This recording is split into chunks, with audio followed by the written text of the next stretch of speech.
SMT Nation, we back. We've got a video today for you, and we're going to be talking a little bit about AT&T. I made an observation on a newly upgraded site, which, by the way, performs exceptionally well.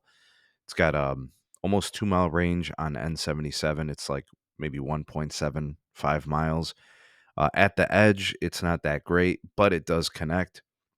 Within that mile range, it's very, very good. It's very fast, 3, 4, 500 megabits per second. This site has AT&T's native fiber. It's great. It's right here. It's not at the very top. That looks to me like that might be some old Sprint gear. But right below it, you will see you've got all their sub 6 gigahertz stuff up on this monopole. And then T-Mobile's got their new upgrade down here as well, which I still have to test and do a spotlight video for. But in terms of the AT&T thing and why I did this video is this site had the two antennas and radio combo for DoD and C-band. I've connected to this site a million times, right?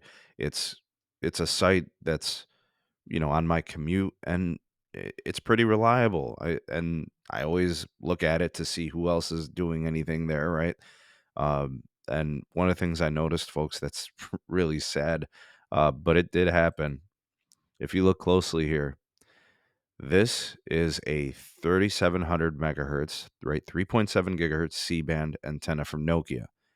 There was a DoD antenna panel up here previously. That means AT&T came here, technicians, and they removed it. Okay, so let's kind of speculate what they did. Maybe after turning on DoD, it was a failed radio, and this is quality control. They removed it. They don't have supply good enough to put it back. They're probably putting on other sites and whatever, right? So maybe they turned it on and it wasn't working, and that's why it's gone. Or we could see a continuation of supply constraints, right? And they had to move it to another site that needed the capacity. They needed the 40 megahertz of N77 in the 3.7 gigahertz frequency. And then that another site was very, very busy, has a lot of traffic, more than this one. And they just simply possibly moved it to add another 40 megahertz of the DoD to another site that required it. I don't know. I'd like to think that maybe it was just a quality control issue and the radio was failed, or the antenna failed or whatever. And, they'll be back once they've got supply for it to replace it. I will tell you that this is a more residential area where the site is serving.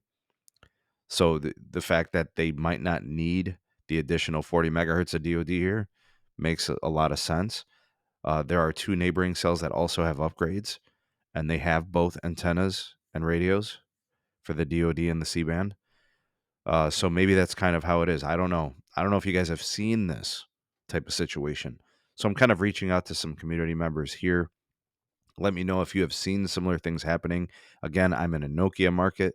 Let me know if you're seeing failures of radios and antennas, or it's a situation where they're moving stuff around because of supply constraints and other areas that are more capacity needy.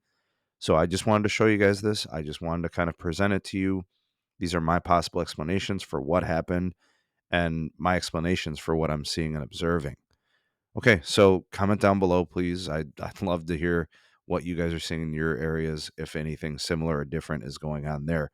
Um, like, share, and subscribe for more. Turn on the bell notification icon to never miss an upload.